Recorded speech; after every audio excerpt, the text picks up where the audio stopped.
सो दोस्तों, welcome in discover Rajasthan. Keep discover keep learn.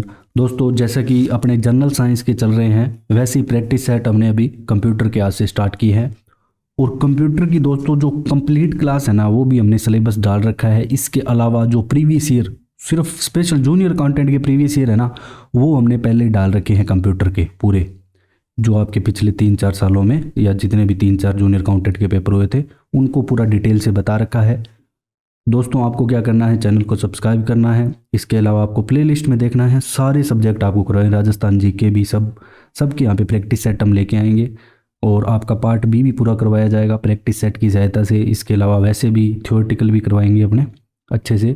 और पूरा दोस्तों आपका पास 1 मंथ बचा है। कितना? 1 मंथ। अब इस 1 मंथ को आप पूरा अच्छे से यूज करोगे तो दोस्तों आपका यहाँ पे श्योर है सिलेक्शन, कोई नहीं रोक सकता। और अभी जो अपने क्वेश्चन लेके आए बढ़िया लेवल के दोस्तों, जो आपके RSMSS बोर्ड पूछता है, स्टेट सब ऑर्डिनेट बोर्ड, तो ये पूरे वो सेम वही क्वेश्चन है। आज अपने 25 क्वेश्चन की सहायता से दोस्तों जो अपना पहला टॉपिक है कंप्यूटर इंट्रोडक्शन, ये करेंगे। ठीक है, और स्टार्ट करते हैं पहले पर्सन से। बेवेज का विश्लेषणात्मक इंजन प्रस्तावित किया। आप सभी को पता है कि दोस्तों जो कंप्यूटर के आविष्कारक है वो चार्ल्स बेवेज को माना जाता है, ये सभी को पता है। अगर आपसे पूछ ले कि कंप्यूटर के आविष्कारक, थोड़ा सा ये सर्दी में पेन ऐसा ही काम कर रहा है, चार्ल्स बेवेज, इन्हें माना जाता है। अब ये बेवेज है, इन्होंने जो एनालिटिकल इंजन है इसको कब यहाँ पे इंट्रोड्यूस किया, ये पूछा गया है। ठीक है, तो ये इंजन दोस्तों 1835 AD। ठीक है, इसको AD कर लेना, एक ही बात। वैसे 1835 में AD में यहाँ पे इसको प्रस्तावित किया गया बेवेज के द्वारा। ये आपके लाइब्रेरियन में आ चुका है दोस्तों। कौन से एग्जाम में? लाइब्रेरियन, जो सब ऑर्डिनेट बोर्ड के द्वारा करवाया जाता है, अधीनस्थ बोर्ड के द्वारा, उसके द्वारा लाइब्रेरियन के एग्जाम में क्वेश्चन आ चुका है। तो 2020 में, कब? 2020 में। जो मेन दोस्तों मैंने यहाँ पे क्वेश्चन लिए ना, लेटेस्ट ट्रेंड के लिए है, जो आपके अभी जो 20, 21, 22, 23 इन 3-4 सालों में आए, वही क्वेश्चन मैंने कंप्यूटर के लिए हैं। बस आप क्लास में बने रहें। जब एक बार आप, ठीक है, उपयुक्त प्रोग्राम को जरूरी डेटा उपलब्ध करवा देते हैं तो कंप्यूटर को इंसानी हस्तक्षेप की आवश्यकता यहाँ पे नहीं पड़ती। तो इस लक्षण को क्या कहते हैं? तो मतलब एक बार अपने ने कमांड सेट कर दी कि आप इसकी कैलकुलेशन कर दो तो वो कर देगा, या अपनों ने कोई भी कमांड दे दी, कोई भी, जैसे PPT बना रहे हैं तो फिर अपने प्रेजेंटेशन वाली कमांड दे दी, तो वैसे फिर वो अपने आप कर देगा। तो उसे क्या बोलेंगे? सीधी सी बात है दोस्तों, उसे बोलेंगे ऑटोमेटिक या स्वचालन। क्या बोलेंगे? ऑटोमेटिक। अब कंप्यूटर की बहुत सारी विशेषताएं होती है, ये भी पूछ लिया जाता है। ये तो कॉमन सेंस वाला क्वेश्चन है, ऐसे आ चुका है 3-4 बार एक क्वेश्चन कि कंप्यूटर की विशेषता क्या है। विशेषताओं में आपके दोस्तों जो मेन विशेषताएं मैं लिख देता हूँ, विशेषताएं, क्योंकि डायरेक्ट अपने क्या है कि एग्जाम की दृष्टि से पढ़ रहे हैं, प्रैक्टिकली सभी को सारी चीजें आती होगी। एक तो है आपकी शुद्धता, जिसे बोलते हैं सटीकता भी बोल देते हैं, सटीकता, एक्यूरेसी। ठीक है, एक्यूरेसी। दूसरी यहाँ पे विशेषता है दोस्तों परिश्रमिता, सक्षमता बोल देते हैं जिसे। कई बार क्या है कि दोस्तों जो कंप्यूटर है ना, इसमें ये शब्द इंग्लिश को हिंदी में लिख देता है डायरेक्ट, कई बार प्योर हिंदी लिख देता है, और अपने को थोड़ा सा मिक्स पता होता है, तो ना तो अपने को पूरी हिंदी वाली चीज़ें पता होती है, तो कंफ्यूज हो जाते हैं अपने। परिश्रमिता, ये कंप्यूटर की विशेषताएं हैं। ठीक है, इसे बोलते हैं डिलीजेंसी।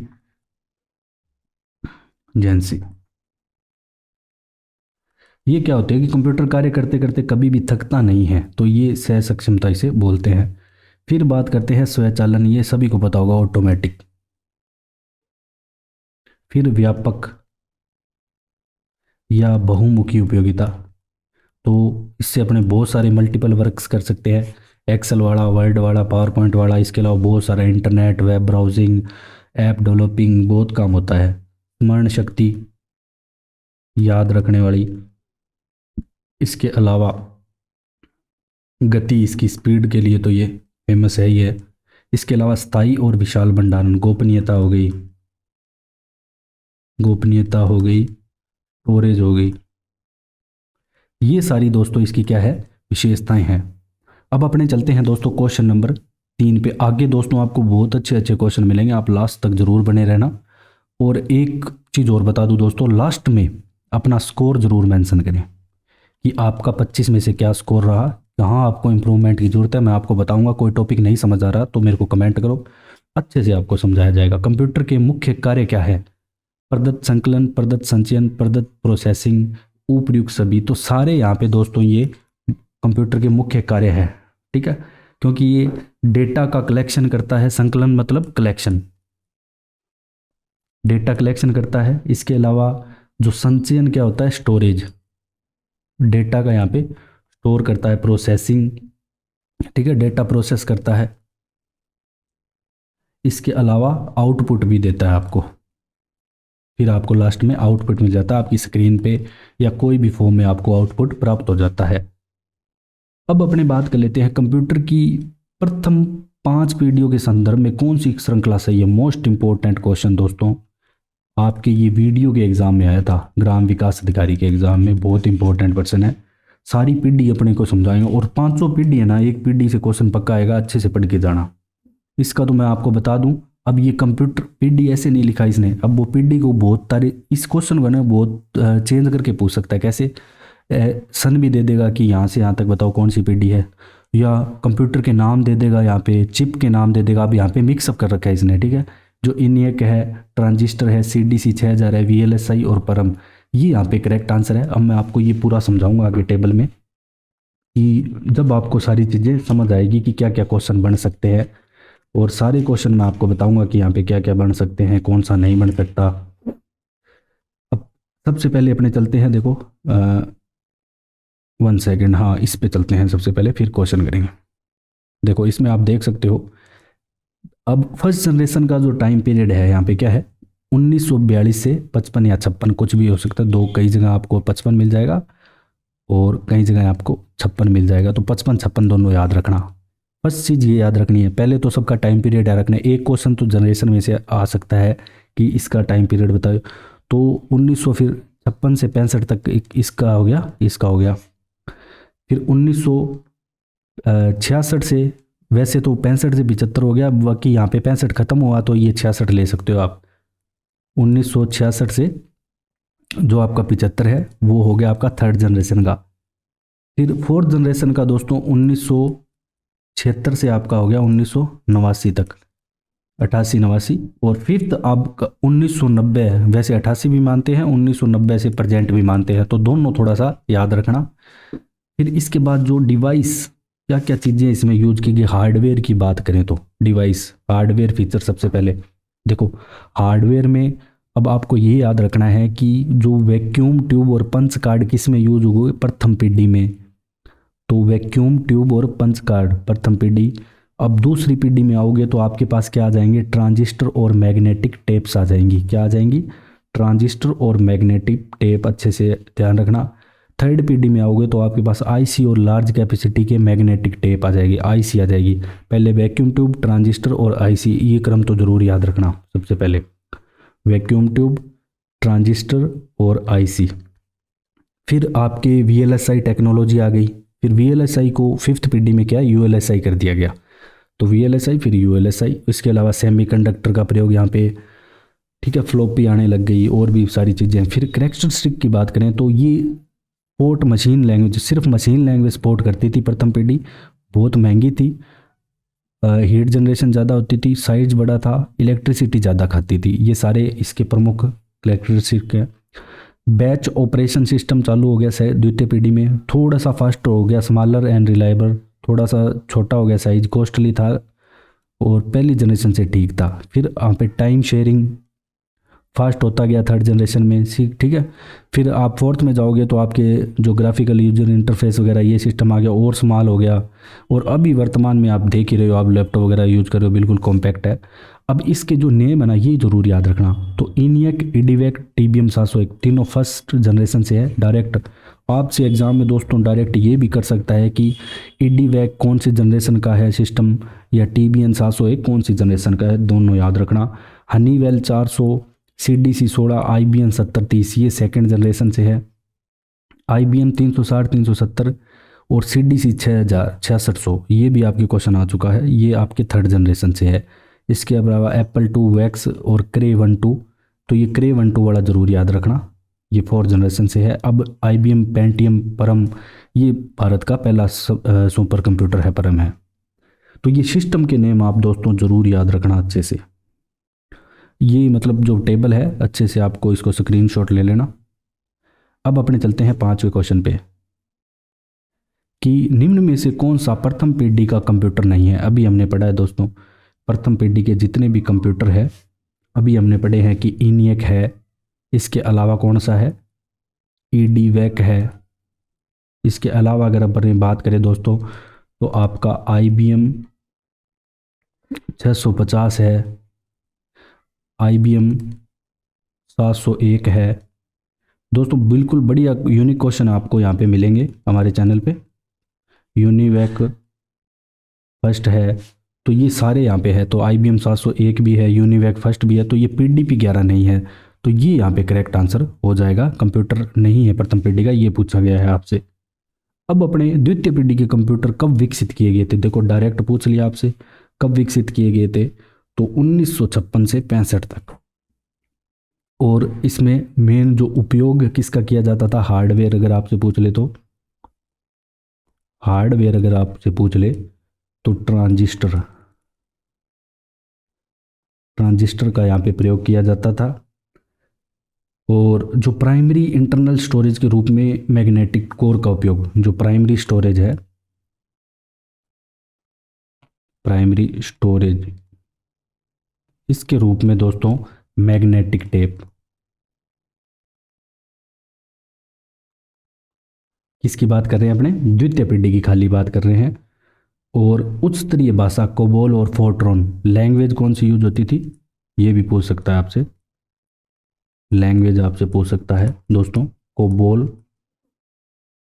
वन सेकेंड, कोबोल और फोर्ट्रॉन, ये लैंग्वेज यहाँ पे यूज होती थी।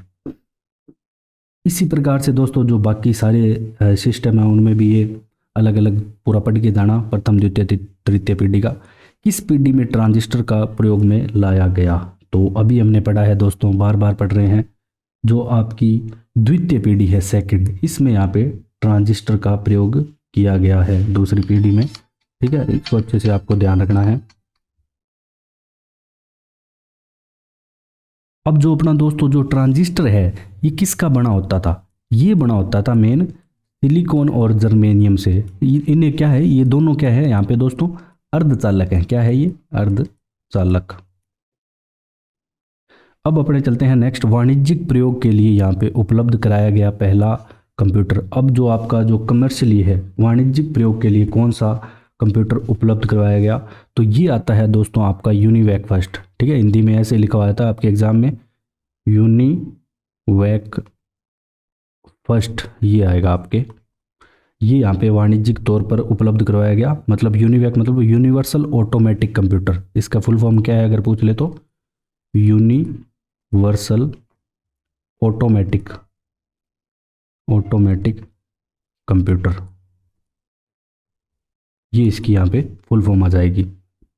ठीक है, और विश्व का ये ऐसा प्रथम कंप्यूटर है वाणिज्यिक प्रयोग में लाने वाला। 1951 में अमेरिका के जनगणना ब्यूरो को यहाँ पे ये प्रदत्त किया गया था, और 1954 में जनरल पावर कॉरपोरेशन द्वारा इसका डेवलपमेंट किया गया।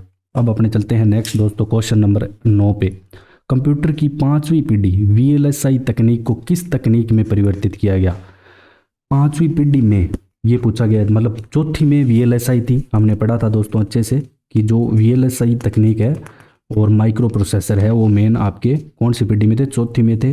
अब VLSI को ULSI में चेंज कर दिया गया था। किसमें, ULSI का पूरा नाम क्या होता है, अल्ट्रा लार्ज स्केल इंटीग्रेटेड, याद रखना, अल्ट्रा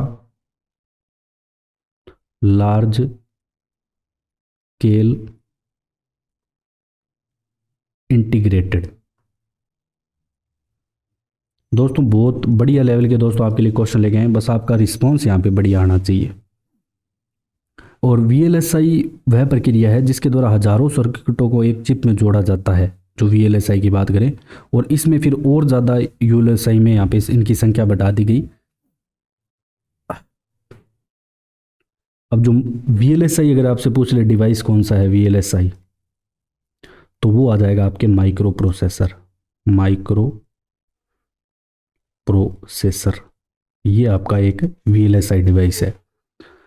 निम्नलिखित में से कौन सा कंप्यूटर का एक प्रकार नहीं है? अब यहाँ पे आपको दे रखे हैं computer, micro, mini, poly, main frame, सारी चीज़ें मैं आपको बताऊंगा अच्छे से। तो ये आकार की दृष्टि से कंप्यूटर दे रखे हैं। अगर आपसे जब भी पूछे कि आकार की दृष्टि से कंप्यूटर, तो आकार की दृष्टि से दे रखे हैं आपको। तो माइक्रो भी कंप्यूटर है, मिनी भी है, मेन फ्रेम है, लेकिन पॉली नाम का ऐसा कोई कंप्यूटर नहीं है। ठीक है, ध्यान रखना। माइक्रो, मिनी, मेन फ्रेम और इसके अलावा एक आता है आपका सुपर कंप्यूटर। ये आते हैं 4 प्रकार के।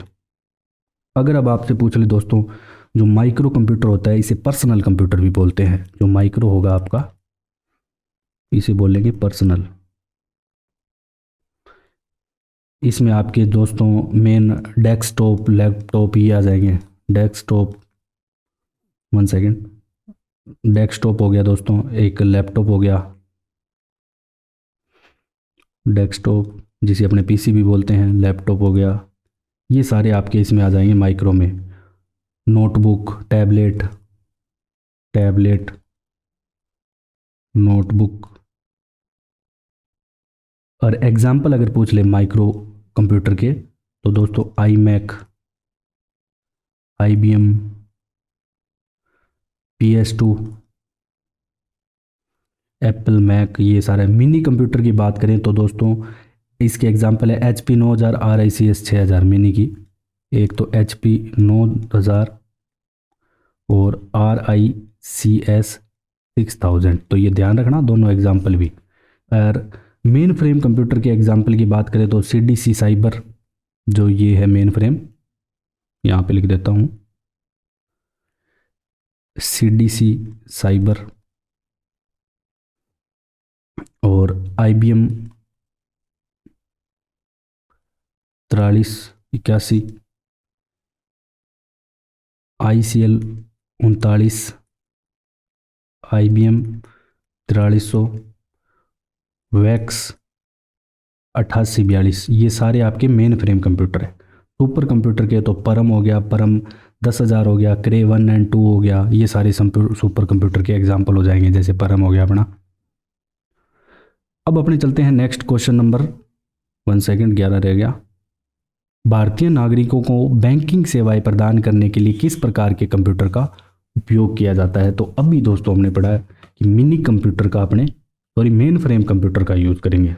जो वाणिज्य, ये जो भारतीय बैंकों में जो सेवाएं दी जाती है उसमें मेन फ्रेम कंप्यूटर का प्रयोग होता है। इसका मेन फ्रेम का ध्यान रखना। जो क्लाइंट सर्वर सिस्टम है, जो क्लाइंट मेन फ्रेम होते हैं, यहाँ पे जो क्लाइंट सर्वर बेस्ड होते हैं वो सारे मेन फ्रेम कंप्यूटर होते हैं। आंतरिक स्मृति, संग्रहण क्षमता तथा सॉफ्टवेयर और पेरिफेरल यंत्रों को वृहत रूप से जोड़ा जाना है। इस कार्य करने की क्षमता तथा गति अत्यंत तीव्र होती है। कंप्यूटर में जो भी काम है, इतने सारे कस्टमर आते हैं, सभी का मेन जो आपकी बैंकिंग, रक्षा, अंतरिक्ष है, इसमें सब में यही प्रयोग में लिया जाता है। बैंकिंग के अलावा दोस्तों रक्षा पूछ ले या अंतरिक्ष पूछ ले, तो इसमें मेन फ्रेम कंप्यूटर काम में लिया जाएगा। ध्यान रखना, मिनी कंप्यूटर काम में नहीं लिया जाएगा, मेन फ्रेम लिया जाएगा। सुपर कंप्यूटर के लिए शब्द लंबाई की परास क्या है? जो आपका सुपर कंप्यूटर है उसकी शब्द लंबाई की, ये आपकी RS 2007 में आ चुका है दोस्तों। अब यहाँ पे जो शब्द लंबाई की परास है वो 64 बिट तक होती है। कितनी? 64 बिट तक, क्योंकि ये प्रति सेकंड में अरबों दोस्तों कैलकुलेशन कर सकता है, मैथमेटिकल ऑपरेशन कर सकता है प्रति सेकंड में। प्रथम भारतीय स्वदेशी माइक्रो प्रोसेसर। अब आपसे स्वदेशी माइक्रो प्रोसेसर पूछा है ठीक है। और ये आपके महिला पर्यवेक्षक 2019 में आ चुका है पर्सन, तो ये होगा आपका शक्ति। और ये शक्ति किसने बनाया था? आईआईटी मद्रास ने। तो दोस्तों सारी चीज़ें अपने को अच्छे से डिटेल से पढ़नी है, क्योंकि एग्जाम में कुछ भी आ सकता है। आईआईटी मद्रास के द्वारा यहाँ पे ये बनाया गया। अगला क्वेश्चन है, भारत का पहला कंप्यूटर कहाँ लगाया गया और कब? जो पहला कंप्यूटर की अगर बात करें भारत के, तो कहाँ लगाया गया? तो ये लगाया गया आपके आईएसआई कलकत्ता 1955 में।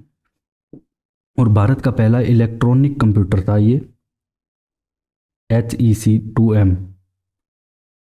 कौन सा था? HEC-2M। प्रत्यूष कंप्यूटर की गति पूछी है आपसे। जो प्रत्यूष कंप्यूटर है दोस्तों, इसकी गति आपके ये 3rd ग्रेड इंग्लिश में आ चुका है 6.8 पीएफ। कितनी? 6.8 पीएफ। विश्व के प्रथम सुपर कंप्यूटर का निर्माण किसने किया? तो कौन सी कंपनी यहाँ पे? तो सीआरसी के द्वारा, सीआरसी के द्वारा दोस्तों किया गया। तो ये हिंदी में वैसे लिखा हुआ आया था ऐसे सीआरसी, आपके जो एग्जाम हुआ था उसका हिंदी में लिखाया था। तो सीआरसी के द्वारा ये निर्माण किया गया विश्व के प्रथम सुपर कंप्यूटर का, याद रखना आपको अच्छे से। और जो विश्व का प्रथम सुपर कंप्यूटर है वो क्रे 1 था। कौन सा था? क्रे 1। ये ध्यान रखना, बस ये इंपॉर्टेंट है। ये तो निर्माण बता दिया और कौन सा था, बस ये 2 ही चीज़ें याद रख लेना। निम्न में से कौन सा भारत का प्रथम सुपर कंप्यूटर है? तो ये अपने को पता ही होना चाहिए दोस्तों, सभी जो भारतीय हैं उनको इसके बारे में तो जानकारी होनी चाहिए। परम। कौन सा आता है? परम। और ये वैसे इसका नाम है परम 8000। परम 8000। और इसे कब? 1 जुलाई 1991। 1 जुलाई 1991 को लॉन्च किया गया था। और इसके बाद आदित्य आया था, मौसम विभाग के द्वारा बनाया गया था, पुणे के द्वारा। भारत का सबसे तेज और पहला मल्टी फ्लॉप्स सुपर कंप्यूटर कौन सा है? भारत का सबसे तेज और पहला मल्टी फ्लॉप्स सुपर कंप्यूटर आपका दोस्तों है प्रत्यूष। कौन सा? प्रत्यूष, जो 8 जनवरी 2018 को पुणे में, कब? पुणे में दोस्तों ये बनाया गया, यहाँ पे समर्पित किया गया देश को, 2018 में कह सकते हैं। जो भारतीय मौसम विज्ञान संस्थान पुणे में लगाया गया है, जिसमें पृथ्वी विज्ञान मंत्रालय से सटीक मौसम की जानकारी दी जा सकती है। अब बात करें अगर आप दोस्तों कैट स्कैन की, तो यदि आप कैट स्कैन कराते हैं तो आप क्या करते हैं? कंप्यूटर की सहायता से टोमोग्राफी करानी होती है, तो आप कैट स्कैन कराते हैं। क्या? कैट का फुल फॉर्म होता है कंप्यूटेड एक्सियल, जो कैट है इसकी फुल फॉर्म होती है कंप्यूटर एक्सियल टोमोग्राफी। टोमोग्राफी।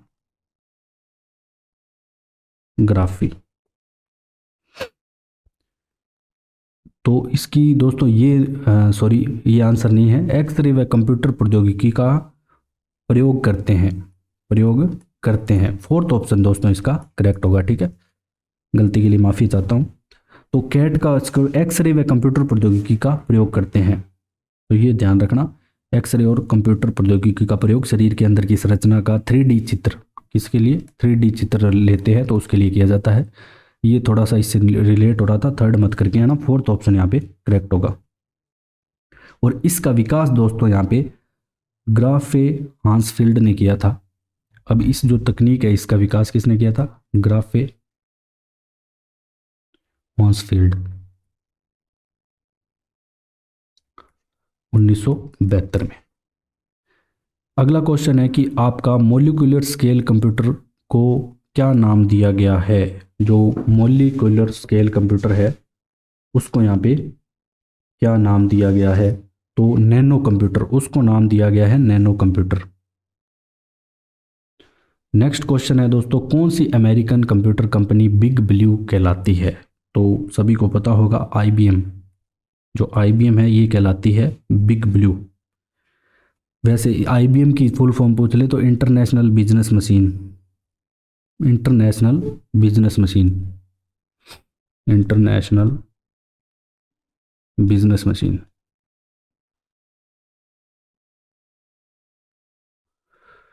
ये IBM की फुल फॉर्म है।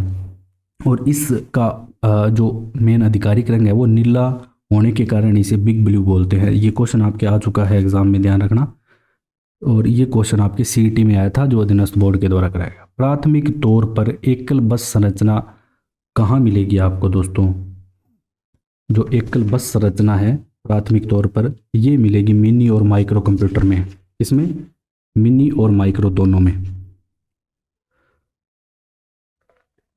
एक सामान्य बस का प्रयोग होता है दोस्तों जिसमें परिधीय और माइक्रो प्रोसेसर के बीच संचार के लिए इसका उपयोग में काम मतलब जो भी डाटा ट्रांसफ़र होता है ना संचार करने के लिए या कनेक्ट करने के लिए मेन है ना बस का प्रयोग करते हैं अपने। आगे मैं सारी आपको नेक्स्ट क्लास होगी ना उसमें अपने यही चीज़ें करेंगे सारी।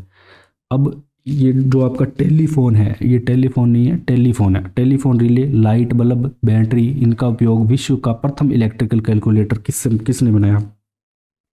इन सब का मतलब इनका प्रयोग करते हुए, लाइट बल्ब, बैटरी, इनका प्रयोग करते हुए तो विश्व का प्रथम इलेक्ट्रॉनिक कंप्यूटर यहाँ पे जॉर्ज स्टीबर्ट्स के द्वारा बनाया गया, स्टीबर्ट्स के द्वारा। ये आपके दोस्तों वीडियो एग्जाम में आ चुका है, ध्यान रखना ये क्वेश्चन। फिर विश्व का प्रथम लैपटॉप कंप्यूटर कब और किसके द्वारा मार्केट में प्रस्तुत किया गया? तो प्रथम लैपटॉप कंप्यूटर दोस्तों जो है ये आपका इप्सन के द्वारा 1981 में प्रस्तुत किया गया, इप्सन HX20। तो ये कौन सा था? इप्सन HX20 ये था ये, और 1981 में किया गया प्रस्तुत। पंच कार्ड का जनक किसे कहा जाता है दोस्तों? तो हरमन होलेरिथ को यहाँ पे पंच कार्ड का जनक कहा जाता है। इसी के साथ दोस्तों आपके जो 25 क्वेश्चन यहाँ पे कंप्लीट होते हैं पहले टॉपिक के। तो आप अपना स्कोर जरूर कमेंट में मेंशन करें और क्लास ज़्यादा से ज़्यादा शेयर करें बस। Okay, so thanks for joining discover Rajasthan.